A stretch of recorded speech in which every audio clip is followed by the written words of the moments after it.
What if the secret to a thriving garden isn't in the latest fertilizer blend or high-tech gadget, but in ancient wisdom that's been hiding in plain sight? Indigenous communities across the globe mastered crop rotation centuries ago, achieving unbelievable soil health and plant vitality without a single modern chemical. While we've been chasing the next gardening innovation, these time-tested techniques have been quietly revolutionizing gardens for those wise enough to embrace them. Today we're diving deep into these forgotten methods that can transform your garden into a thriving ecosystem, ensuring bountiful harvests that would make your ancestors proud. Prepare to have your gardening perspective completely transformed. For generations we've overlooked the profound agricultural knowledge held by indigenous cultures, dismissing their sophisticated understanding of soil ecosystems and plant relationships as primitive. The truth is, these unseen garden hacks represent the most advanced understanding of sustainable agriculture ever developed, and their revolutionary impact on soil microbiology and plant resilience is exactly what your garden needs to flourish in our challenging modern environment. Forgotten foundations. Why modern gardening misses the mark. Your garden is crying out for help, and you might not even realize it. Beneath the surface of what appears to be healthy soil lies a hidden crisis that's plaguing gardens worldwide.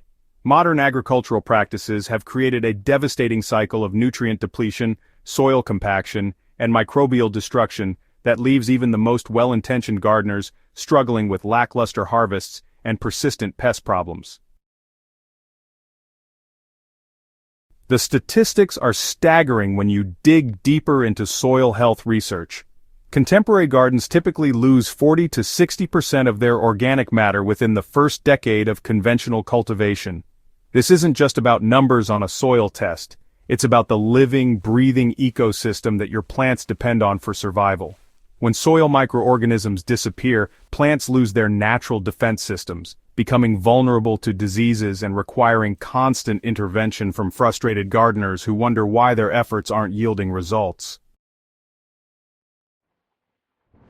Here's where the revelation hits like lightning. Indigenous communities worldwide developed rotation systems that actually improved soil health year after year, creating gardens that became more productive over time rather than less.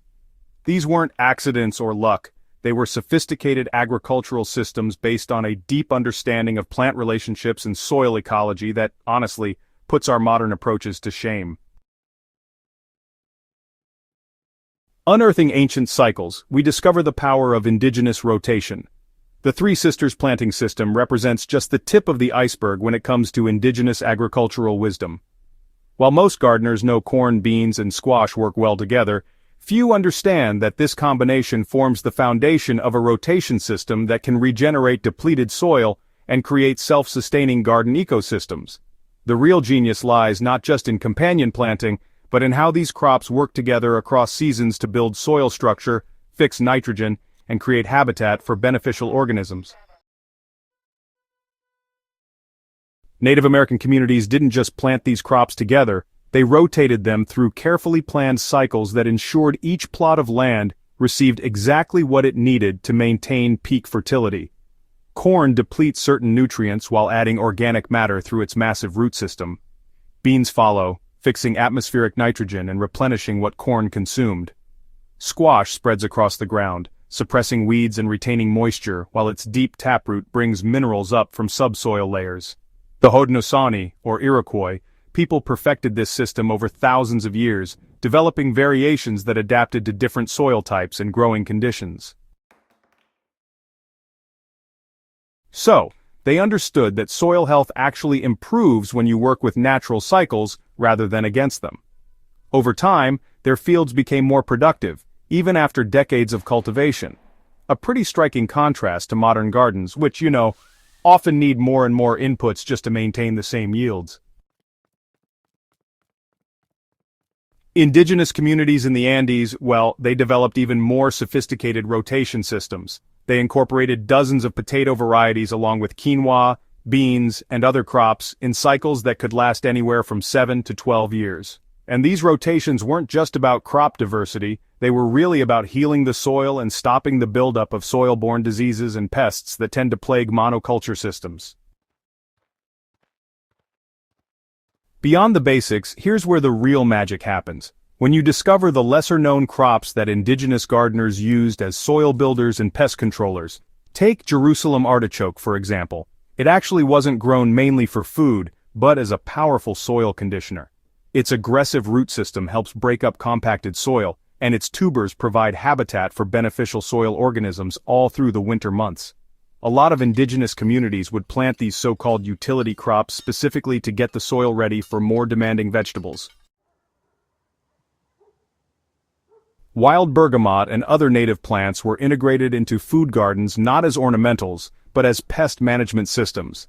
These plants produce compounds that repel harmful insects while attracting beneficial predators, creating a natural balance that eliminates the need for pesticides. The Cherokee people routinely planted wild bergamot around their cornfields, knowing it would protect their crops while providing materials for traditional medicine. The impact on soil microbiome is perhaps the most revolutionary aspect of indigenous rotation systems. Modern soil testing focuses on nutrient levels, but indigenous gardeners understood that healthy soil is alive with billions of microorganisms that form partnerships with plant roots. Their rotation systems deliberately fed these soil communities, creating networks of fungi and bacteria that transport nutrients, fight diseases, and improve soil structure. When you implement these rotation principles, you're not just changing what you plant, you're rebuilding the underground ecosystem that makes vigorous plant growth possible. Gardens following indigenous rotation principles show dramatically increased earthworm populations, improved water infiltration, and soil that becomes darker and more crumbly with each passing season. Your garden's future lies in implementing indigenous wisdom today. Planning your first indigenous-inspired rotation requires thinking beyond single growing seasons to embrace the long-term health of your garden ecosystem. Start by dividing your garden into 3 or 4 sections, dedicating each to a different crop family that serves specific soil-building functions. This July, as you plan for fall planting and next year's garden, consider how each crop contributes to soil health rather than just what you want to harvest. Section 1 becomes your nitrogen fixing zone, planted with beans, peas, and other legumes that capture atmospheric nitrogen and store it in root nodules.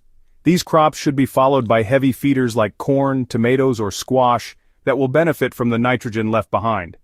Section 2 focuses on soil-building crops with deep tap roots like Jerusalem artichoke, comfrey, or deep-rooted native plants that break up compacted soil and bring minerals to the surface.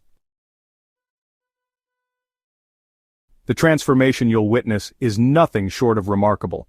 Gardeners who embrace indigenous rotation principles report harvests that increase year after year, plants that show greater resistance to drought and disease, and soil that requires less water and fertilizer over time. Your garden becomes a regenerative system that improves with age rather than degrading under constant cultivation.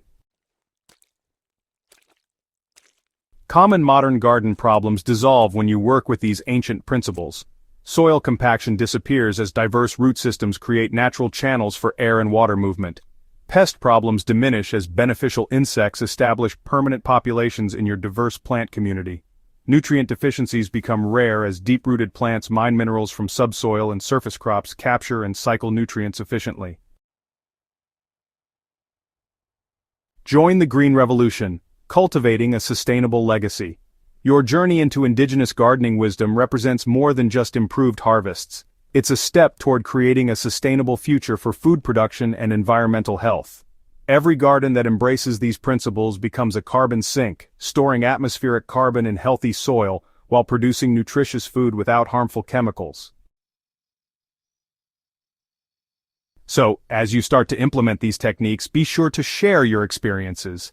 Document the changes you notice in soil health, plant vigor, and, the abundance of your harvests. Your success stories can really inspire other gardeners to break free from the cycle of synthetic inputs and, honestly, embrace regenerative practices that benefit both their families and the environment. The broader impact of these practices reaches far beyond just individual gardens. As more people begin to adopt indigenous agricultural wisdom, we're actually creating a whole network of healthy ecosystems that support biodiversity, prevent soil erosion, and show that sustainable food production is not only possible, but often more productive than, well, those destructive modern methods. Looking ahead, we'll keep exploring indigenous gardening practices, diving into traditional seed-saving techniques, natural pest management systems, and those really sophisticated water management methods that allowed ancient civilizations to thrive, even in tough environments. And these aren't just historical curiosities, they're practical solutions for building resilient gardens in an uncertain climate future. If this guide has opened your eyes to the incredible potential of indigenous gardening wisdom, make sure to subscribe to Smart Garden for more revolutionary gardening content. And hey, share this video with fellow gardeners who are ready to transform their approach to sustainable food production. Together, we're not just growing better gardens, we're cultivating a more sustainable and abundant future for everyone.